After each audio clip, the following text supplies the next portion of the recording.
Assalamualaikum warahmatullahi wabarakatuh, sahabat semuanya. Jumpa lagi kita ya. Alhamdulillah. Alhamdulillahirabbil alamin. Segala puji bagi Allah, Tuhan semesta alam. Tiada Tuhan selain Allah. Allah lah satu-satunya Tuhan.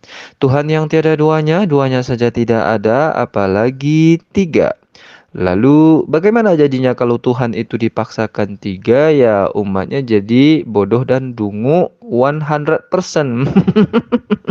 Itu bukan kata saya, kata si Mi Kancang. Berikut kata Mi Kancang, sahabat. Bestiku, saya dulu ada di fase yang namanya dungu dan bodoh 100%. Itu dia pengakuan dari Mi Kodok ini, sahabat. Dia pernah berada pada fase bodoh dan dungu 100% ya. Katanya dulu. Sekarang pun sebetulnya masih 100% bodoh dan dungunya. Malah bertambah bodoh dan dungu. Nambah ya persentase kedunguannya. Dia aja yang merasa sekarang ini sudah cerdas. Bukti dia ini sok cerdas itu sekarang adalah ketika dia membuat video short, video pendek, itu kan bisa diedit-edit gitu ya, dipotong-potong videonya. Di sini dia sok cerdas itu. Nah, seperti ini. Kak, saya orang Muslim. Ingin bertanya, kalau tidak salah ada ayat di kitab kepercayaan kakak kalau Yesus adalah utusan Allah. Tolong kakak. Bukan utusan ya, tapi diutus. Kampret. Bentar dulu, selalu ada listrik ya di gigi gue. Lanjut lagi. Jadi maksudnya di situ bukan utusan seperti nabi, seperti rasul ya.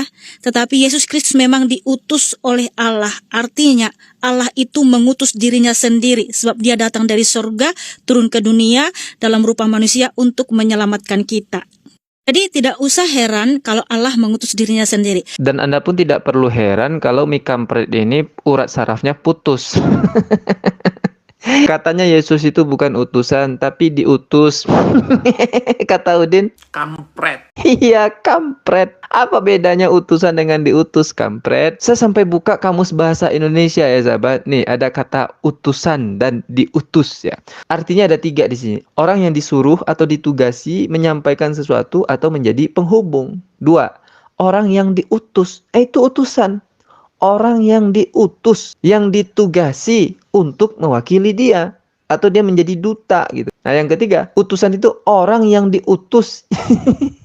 Jadi apa bedanya utusan dengan diutus? Miongo, utusan menyampaikan wahyu kepada umat manusia. Nah, inilah rasul. Nah, inilah yang kemudian diputar-putar, dibolak-balik oleh si Mi Kancang ini. Utusan tidak sama dengan diutus. Diutus itu ya Tuhan mengutus dirinya sendiri. Ongo. Jadi kalau tadi dia katakan dulu dia pernah pada fase bodoh dan dungu, sekarang lebih bodoh dan dungu lagi. Ya, saya akan buktikan satu lagi, sahabat ya. Di channelnya kan sok cerdas. Kemarin dia masuk ke dalam komalnya Bang Zuma. Nah, di sini nih makin ketahuan kebodohan dan kedunguan si Mi Kancang ini. Berikut videonya. Halo Mikana. Halo Mikana. Ada Mikana. Ya, selamat sore, selamat siang semuanya. Ternyata dia sudah mulai keluar kandang. Pucuk dicinta ulam pun tiba. Datanglah si Ongok Raya. Ya, itu Ongok Raya ya, yang ada foto gambarnya di bawah barisan ke 3 kiri di bawah itu ya, sahabat. Iya, yang kayak onyet itu. Itu baru akan aja baru sama Bang Zuma. Itu langsung gemetaran, sahabat ya. Pita-pita suaranya itu langsung berantakan, berserakan. Belum apa-apa ya. Baru udah porak-poranda pita suaranya. Jadi dia di sini sok jadi pahlawan karena ada kawannya yang sudah babak belur ya, dibuat oleh Bang Zuma. Nah, dia datang, orang ongok sok cerdas ini. Apa yang terjadi? Nah, ini yang menarik untuk diperhatikan. Perintah Tuhan. Ini Tuhan sendiri mengatakan, jangan kau menambahi, jangan kau mengurangi. Lukas menceritakan, Yesus berkata dalam Lukas 16:17, lebih mudah langit dan bumi lenyap daripada setitik dari hukum Taurat itu batal. Lu siapa? Apa itu hukum Taurat? La haula wala quwata illa billah. Halo Mikana. Halo Mikana. Ada Mikana? Selamat sore, selamat siang semuanya. Ternyata dia sudah mulai keluar kandang. Bagus. Coba Mikana bantu teman jawab. Sikat dia, Mikana. Kenapa kita tunggu yang lain di mute. Mikana, sekarang kamu jawab, tugasmu kau jawab. Ya. Kenapa orang Roma mengatakan kitabnya orang Yahudi itu sebagai perjanjian lama? Apa kapasitasnya kemudian? Romawi menganggap kitabnya Yahudi sebagai perjanjian lama. Jawab. Begini ya teman-teman Kristen, mohon maaf, saya bukan meninggikan diri atau menyombongkan diri, saya paling tahu.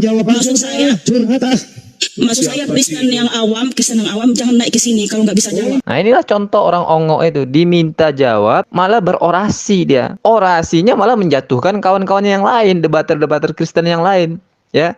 Yang awam jangan masuk sini, yang nggak bisa jawab jangan masuk sini. Artinya dia yang paling cerdas nih, ya, di antara oten-oten dia yang paling cerdas. Kita lanjutkan. Kamu bukan awam. Oke, jawab. Kalau kau bukan awam, jawab.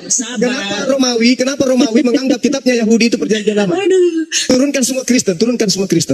Sesuai dengan permintaannya diturunkan yang lain, biar karena ini yang tinggal. Kalau nggak bisa jawab nggak usah naik, biarin aja mereka keluar di sini. Semuanya Kristen turunkan. Awas kalau kau lari ya, awas. Saya moderatorin.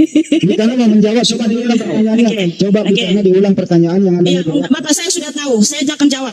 Coba ulangi pertanyaannya. Udah saya tahu mengenai perjanjian dan hukum Taurat, oke? Bukan itu. Kampret.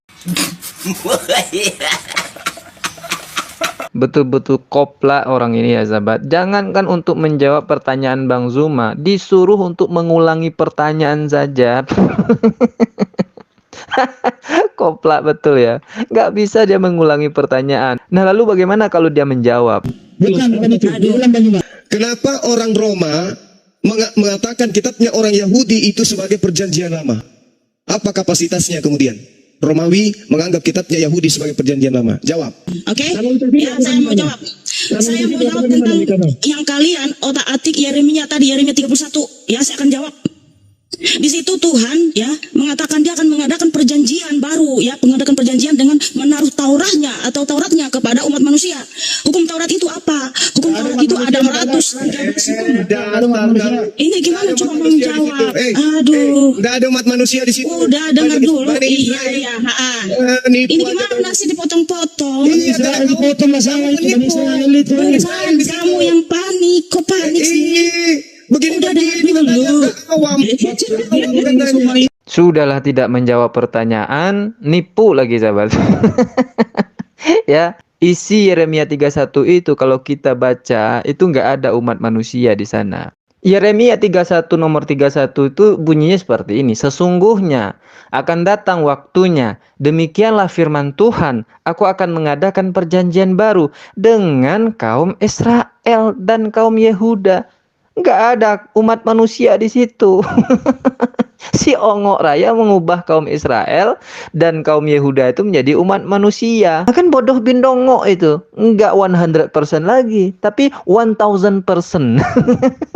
1000% keongokan dan kerayaan dia, sahabat. Ketahuan si ongok raya ini menipu, dia kabur. Ya, langsung kabur dia, sahabat. Nggak perlu kita lihat ya. Anda lihat saja nanti di channelnya Dr. Akal ataupun channelnya Bang Zuma. Nah setelah itu dia akan mengkorok itu di channelnya seperti ini. Video saya asyik diriput. Kenapa? Kayaknya gimana banget melihat kehadiran saya. Aduh. Sekarang ketawa ketika di hadapan Bang Zuma termehek-mehek.